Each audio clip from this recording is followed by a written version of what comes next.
یہ اس وقت بھی معاشرے میں تھا۔ حضور نبی اکرم صلی اللہ علیہ وسلم کو جب حضرت عباس رضی اللہ تعالیٰ عنہ کی بات پتہ چلی تو کملی والے جلال میں آ گئے، یہاں تک کہ آپ کا چہرہ انور سرخ ہو گیا۔ حضور نے ارشاد فرمایا والذی نفسی بیدہ لا يدخل قلب رجل الایمان حتی بحبکم للہ ولرسولہ۔ حضور نے فرمایا اللہ کی قسم جس کے قبضہ قدرت میں میری جان ہے، اس وقت تک کسی بندے کے دل میں ایک رائی کے برابر بھی ایمان داخل نہیں ہو سکتا جب تک میری وجہ سے تم میری اہل بیت سے محبت نہ کرو۔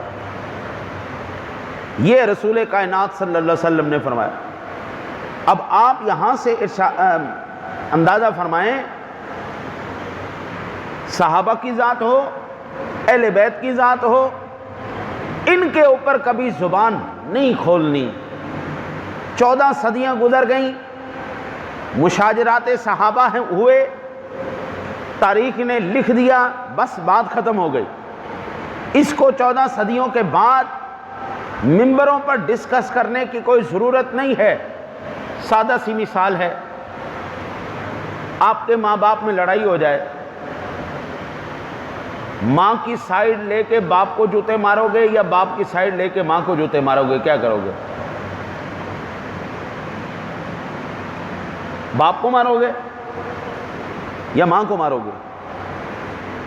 جو ماں کی سائیڈ لے کے باپ کو مارے اور جو باپ کی سائیڈ لے کے ماں کو مارے، وہ کبھی اچھی اولاد کہلائے گی؟ سوال ہی پیدا نہیں ہوتا۔ ماں کا احترام بھی تیرے پہ واجب ہے، باپ کا احترام بھی تیرے پہ واجب ہے۔ ان کا جھگڑا ہو گیا، تنازع ہو گیا، اب تیرا حق یہ ہے صلح کروا سکتا ہے، صلح کروا دے، نہیں کروا سکتا تو زبان بند کر دے، نہ باپ کو برا کہے نہ ماں کو برا کہے، دونوں تیرے لیے قابل احترام ہے بلا تمثیل۔ صحابہ میں اگر اور اہل بیت میں کسی بات پر تنازع ہوا، رب کعبہ کی قسم ہے، میں نے ابھی حدیث بتائی، اللہ نے سارے صحابہ کے دل بہترین پائے۔ ان کا ایک ہی مقصد تھا، اعلاء کلمت الحق، دین کی سربلندی، دین کی فتح، کامیابی، نصرت، ان کا ایک ہی مقصد تھا۔ انہوں نے ساری زندگیاں ایک ہی مقصد کے لیے گزاریں۔ حضرت امام علی مقام کا شہید ہونا بھی اسلام کی سربلندی کے لیے تھا، حضرت عثمان غنی کا شہید ہونا بھی اسلام کی سربلندی کے لیے تھا، حضرت امام حسن کا شہید ہونا بھی اسلام کی سربلندی کے لیے تھا، حضرت عمر فاروق اعظم کا شہید ہونا بھی اسلام کی سربلندی کے لیے تھا۔ یہ صحابی اگر شہید ہوئے تو بھی اسلام کی خاطر ہوئے، یہ اہل بیت شہید ہوئے تب بھی اسلام کی خاطر ہوئے۔ کم علمی کا ثبوت دیتے ہوئے آج اہل بیت اطہار یا صحابہ کرام پر بات کرنا یہ صرف اور صرف اپنی شامت کو بلانے کے مترادف ہے۔ ایک حدیث پاک جو سنن ترمذی شریف کے اندر موجود ہے، میرے آقا نبی اکرم صلی اللہ علیہ وسلم کی ذات گرامی نے ارشاد فرمایا اللہ اللہ فی اصحابی لا تتخذوہم عرضا بعدی فمن احبہم فبحبی احبہم ومن ابغضہم فببغضی ابغضہم ومن اذاہم فقد اذانی ومن اذانی فقد اذى اللہ ومن اذى اللہ فیوشک ان یأخذہ۔ اللہ سے ڈرو، اللہ سے ڈرو، میرے صحابہ کے معاملے میں اللہ سے ڈرو، انہیں میرے بعد ہدف تنقید نہ بنانا، تیروں کا نشانہ نہ بنانا، تانے نہ کسنا ان کے اوپر، اور خدا کا خوف کرو، میرے صحابہ کو تیروں کا نشانہ نہ بنانا، تنقید کا نشانہ نہ بنانا۔ جس نے ان سے محبت کی اس نے میری محبت کی وجہ سے ان سے محبت کی ہے۔ ہم حضور کے صحابہ سے محبت کیوں کرتے ہیں؟ حضور کی وجہ سے۔ اور جس نے ان سے عداوت رکھی، ان سے عداوت نہیں، اس نے مجھ سے عداوت رکھی، میری وجہ سے اس نے عداوت رکھی۔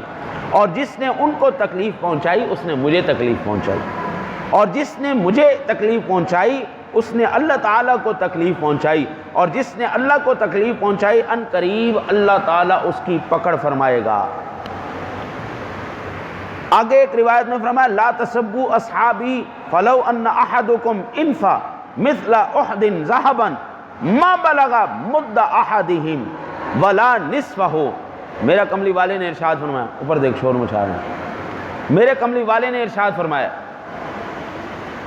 میرے صحابہ کو گالی نہ دینا، خبردار، لا تسبوا اصحابی، میرے صحابہ کو گالی نہ دینا. کیوں؟ او بھائی تمہارے اور صحابہ کے درمیان کیا فرق ہے؟ یہ رسول اللہ صلی اللہ علیہ وسلم خود فرما رہے ہیں وہ صرف ایک مٹھی، یعنی ایک مٹھی، ایک مد جو پیمانہ تھا.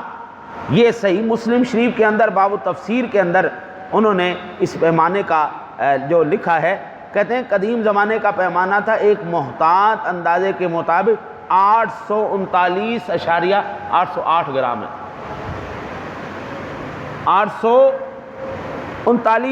40 کر لیں، 840 گرام کوئی بندہ، یا اس سے کم آدھا 420 گرام ایک صحابی اللہ کی راہ میں دے دے، صدقہ کر دے، اور تم احد پہاڑ کے برابر بھی صدقہ کر دو سونا، وہ اتنا کوئی اناج دے، کوئی گندم دے، کوئی بھی شے دے، اور تم احد پہاڑ کے برابر سونا اللہ کی راہ میں صدقہ کرو تو صحابی کے آدھے کے برابر بھی نہیں پہنچ سکتے، اس مد کے برابر نہیں پہنچ سکتے. اس لیے خبردار ان کو. آج یار فیشن بن گیا صحابہ کرام علیہم رضوان. سوشل میڈیا کے اوپر وہ ایک سفید داڑھی والا بزرگ، اچھا بھلا شکل سے بڑا اچھا لگ رہا تھا، لیکن سیدنا صدیق اکبر رضی اللہ تعالیٰ عنہ، عمر فاروق اعظم کو گالیاں نکال رہے ہیں. سارے مل کے نا خدا ان پر لعنت کرے، لعنت اللہ فی الدنیا والآخرہ، اللہ تعالیٰ ان کا دنیا اور آخرت پہ ان پر لعنت کرے. صدیق اکبر اور عمر فاروق اعظم یہ حضور کے وہ دو یار اور وزیر ہیں جو آج بھی حضور کے ساتھ آپ کی عدالت میں موجود ہیں.